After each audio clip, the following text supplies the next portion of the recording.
Friends, आज हम discuss करने जा रहे हैं डोमेन नेम सिस्टम से related topic, IP address, URL and web browser से रिलेटेड।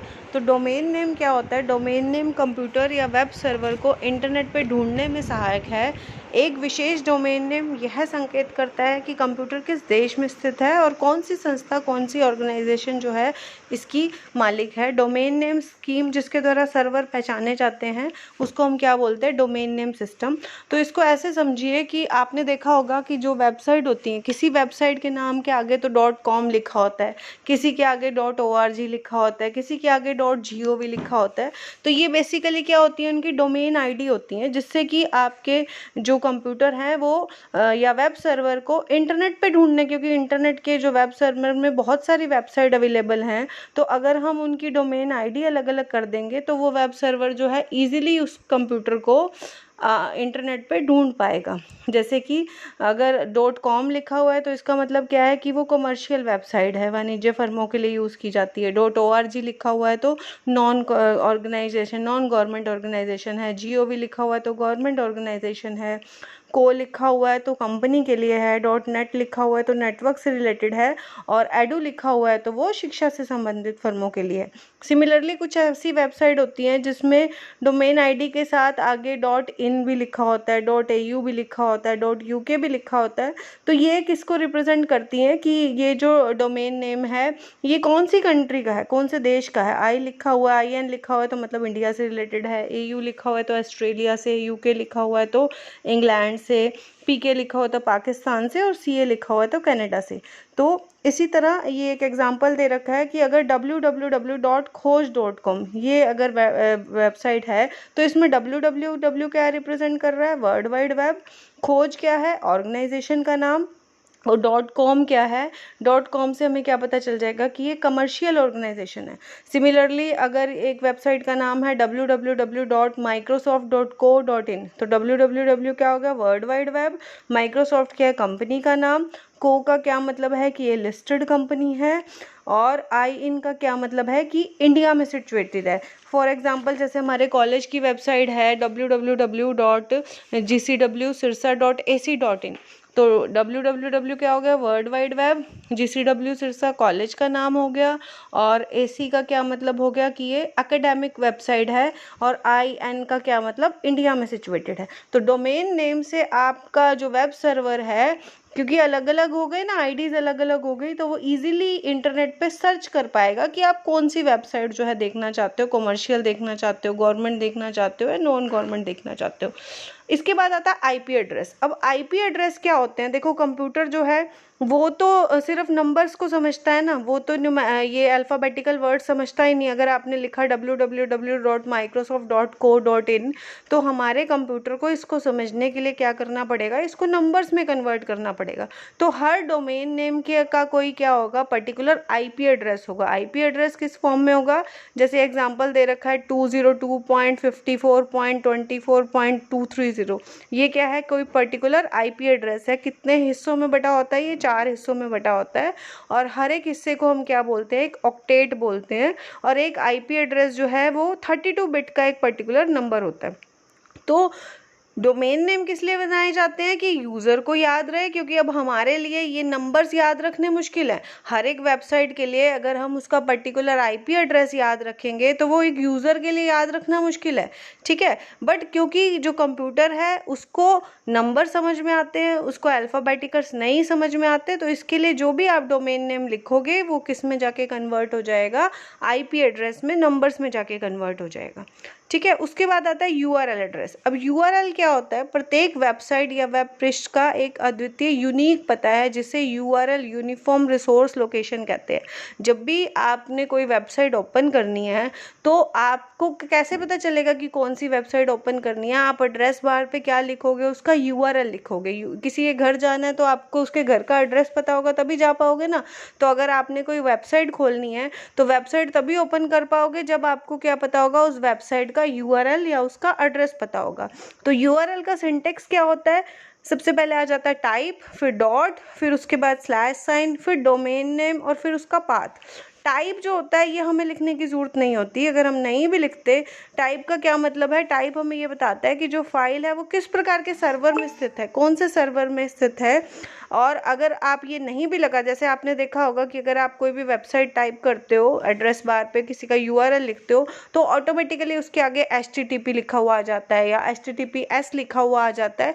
तो ये किस में आ गया, उसके टाइप में। ये हम नहीं भी लगाएंगे तो ऑटोमेटिकली जो है उसमें ऐड हो जाएगा। उसके बाद ये स्लैश साइन का क्या मतलब है कि आगे जो हम लिख रहे हैं वो क्या है, उसका डोमेन नेम। फिर डोमेन नेम में आप क्या लिख दोगे, जैसे आपने जो भी वेबसाइट ओपन करनी है, जैसे अभी हमने एग्जांपल किया कि www.microsoft.co.in, तो ये क्या आ जाएगा, उसका डोमेन नेम। इसी तरह उसके बाद आगे क्या आ जाएगा, पाथ। अब पाथ में आप क्या लिखोगे कि अब एक पर्टिकुलर जो वेबसाइट होगी उसमें एक पेज तो नहीं होगा ना। मैंने आपको बताया था कि एक वेबसाइट के अंदर काफ़ी सारे वेब पेजेस हो सकते हैं। तो जोन सा वेब पेज आपको ओपन करना है, अगर आपको पाथ पता है कि वो उस वेबसाइट में किस फोल्डर में किस लोकेशन पे पड़ा है, जैसे आपने CDLU की वेबसाइट खोलनी है तो CDLU वाली वेबसाइट में आपने क्या खोलना है, रिजल्ट वाला पेज खोलना है। तो आपको अगर उसका पाथ पता है कि वो किस लोकेशन पे पड़ा है तो आप उसका पाथ भी दे सकते हो। तो URL के कंप्लीट सिंटेक्स का एग्जाम्पल क्या है, HTTP लग गया, नहीं लगाओगे तो ऑटोमेटिकली ऐड हो जाएगा। फिर डोमेन नेम आपने लिख दिया www. जैसे यहाँ लिखा हुआ है westminster.gov.uk, ये क्या हो गया, उसका डोमेन नेम। GOV से क्या रिप्रेजेंट होता है कि गवर्नमेंट की वेबसाइट है, UK का क्या मतलब हो गया, यूनाइटेड किंगडम में सिचुएटेड है। अब ये एनवायरनमेंट क्या है, फोल्डर का नेम, और जिसके अंदर जो हम फाइल खोलना चाहते हैं index.cfm वाली, वो फाइल पड़ी है। तो अगर हमें पाथ पता है तो आगे हम पाथ स्पेसिफाई कर देंगे।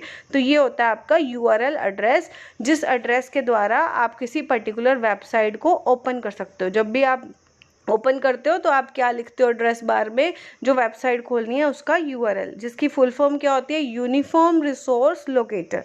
नेक्स्ट है आपका वेब ब्राउज़र क्या होते हैं। अब वेब ब्राउज़र क्या है, वेब ब्राउज़र सॉफ्टवेयर का उपयोग वेबसाइट देखने के लिए किया जाता है। मतलब अगर आपके कंप्यूटर में वेब ब्राउज़र नहीं होंगे तो आप वेबसाइट ओपन नहीं कर पाओगे। यह उपयोगकर्ता तथा वर्ल्ड वाइड वेब के बीच में इंटरफेस का काम करता है। मतलब जो यूज़र है वो वेब ब्राउज़र का यूज़ करते हुए ही वेबसाइट को ओपन कर सकता है। जैसे अगर आपके कंप्यूटर में ऑपरेटिंग सिस्टम ना हो, विंडोज़ ना हो, तो आप कंप्यूटर को ऑपरेट नहीं कर पाओगे। इसी तरह अगर आपके कंप्यूटर में कोई वेब ब्राउज़र नहीं होगा तो आप उस पर कोई वेबसाइट ओपन नहीं कर पाओगे। तो वेब ब्राउज़र क्या करेगा, यूज़र के बीच में और वर्ल्ड वाइड वेब के बीच में एक इंटरफेस का काम करेगा, एक माध्यम का काम करेगा। आप क्या करते हो, वेब ब्राउज़र के एग्जाम्पल क्या हो गए, जैसे कि इंटरनेट एक्सप्लोरर है, मोज़िला फायरफॉक्स है, गूगल क्रोम है, ओपेरा है, मोज़ेक है, नेटस्केप नेविगेटर है। ये सारे क्या हैं, आपके वेब ब्राउज़र, जिसका यूज़ करते हुए आप क्या कर सकते हो, वेबसाइट को ओपन कर सकते हो। फिर वेब ब्राउज़र क्या है, ये सारे ग्राफिकल वेब ब्राउज़र है। मतलब इस पे आप टेक्स्ट के साथ साथ पिक्चर्स भी देख सकते हो। आप वेब ब्राउज़र का यूज़ करके क्या क्या कर सकते हो, आपने सबसे पहले करना क्या होता है, अपना कंप्यूटर ओपन करते हो। अगर आपने कोई वेबसाइट खोलनी है तो आपने सिस्टम ऑन किया, उसके बाद आप क्या करोगे, वेब ब्राउज़र पे क्लिक करोगे। जैसे कि आपके कंप्यूटर में मोज़िला फायरफॉक्स वेब ब्राउज़र डला हुआ है, आप उस पर क्लिक करोगे, फिर उसके बाद उसकी एड्रेस बार खुल जाएगी। एड्रेस बार में जाके आप क्या करोगे, जोन सी आपने वेबसाइट खोलनी है उसका एड्रेस डालोगे। जैसे अगर आपने CDLU की वेबसाइट खोलनी है तो आप डालोगे www.cdlu.ac.in, वो वेबसाइट आप ओपन हो जाएगी आपके सामने। फिर वहाँ से जो पर्टिकुलर पेज आप खोलना चाहते हो उस वेबसाइट का, जैसे आपने रिजल्ट देखना है तो रिजल्ट वाला पेज ओपन करोगे, अगर आपने सिलेबस देखना है, कोर्सेज देखना है तो वो वाला पेज ओपन करोगे। तो वेब ब्राउज़र का यूज़ करके आप क्या कर सकते हो, टेक्स्ट रीड कर सकते हो, ग्राफिक्स देख सकते हो, वीडियोस देख सकते हो, म्यूज़िक सुन सकते हो, ई-कॉमर्स वेबसाइट का यूज़ करके ऑनलाइन शॉपिंग कर सकते हो, फाइल डाउनलोड कर सकते हो, फाइल के प्रिंट निकाल सकते हो। ये सारा काम अब वेब ब्राउज़र डला होगा तभी कर सकते हो ना। अब वेब ब्राउज़र काम कैसे करता है, कल भी हमने जो लेक्चर मैंने आपको भेजा था उसमें मैंने आपको यही बताया था कि वेब ब्राउज़र होता है एक वेब सर्वर होता है। वेब ब्राउज़र तो क्या है, जिसके द्वारा आप कोई भी वेबसाइट ओपन कर सकते हो, और वेब सर्वर क्या होता है, जिसके अंदर सारी वेबसाइट की इंफॉर्मेशन है। ठीक है, तो अब जैसे ये देखो यहाँ दो कंप्यूटर बने हुए हैं, तो आप क्या करोगे, वेब ब्राउज़र किस पे काम करता है, क्लाइंट सर्वर मॉडल पे काम करता है। एक वेब ब्राउज़र एक क्लाइंट प्रोग्राम है जो क्या करता है, वर्ल्ड वाइड वेब के द्वारा संचालित होता है, और ये पेजों को बेसिकली क्या करता है, जैसे ये एक कंप्यूटर बना हुआ है, इस कंप्यूटर से, मतलब इस कंप्यूटर में जो वेब ब्राउज़र डला हुआ है उस पे आपने URL लिखा www.cdlu.ac.in। तो इसका मतलब क्या किया आपने, वेब ब्राउज़र से वेब सर्वर को रिक्वेस्ट भेजी कि आप जो है वेब सर्वर में तो सारे वेब पेजेस हैं कि आप मेरे लिए ये पर्टिकुलर वेब पेज ओपन कीजिए, और वेब सर्वर ने क्या किया, वो पेज आपके सामने ओपन कर दिया। ठीक है, तो क्या हुई, रिक्वेस्ट गई किसके कंप्यूटर से, क्लाइंट के कंप्यूटर से, किसके पास, सर्वर के पास। सर्वर ने क्या किया, डिज़ायर वेब पेज जो था किसके लिए ओपन कर दिया, वेब ब्राउज़र की रिक्वेस्ट पे ओपन कर दिया। तो इसके बीच में कैसे काम होता है, कनेक्शन एस्टेब्लिश होगा, क्लाइंट जो है एक रिक्वेस्ट भेजेगा, सर्वर उसको आंसर भेजेगा, और उसके बाद सर्वर जो है कनेक्शन को कंप्लीट कर देगा, फिनिश कर देगा। फिर वेब ब्राउज़र के काम क्या क्या होते हैं, जो जो काम आप वेब ब्राउज़र का यूज़ करके कर सकते हो वो सारा आप इसमें लिख सकते हो कि इसका यूज़ करके आप क्या कर सकते हो। कोई भी आपने इन्फॉर्मेशन सर्च करनी है, कोई भी इन्फॉर्मेशन ढूंढनी है, मान लो आपने कोई पर्टिकुलर टॉपिक है उससे रिलेटेड कुछ ढूंढना है, तो तभी ढूंढोगे ना जब आपके कंप्यूटर में वेब ब्राउज़र डला होगा।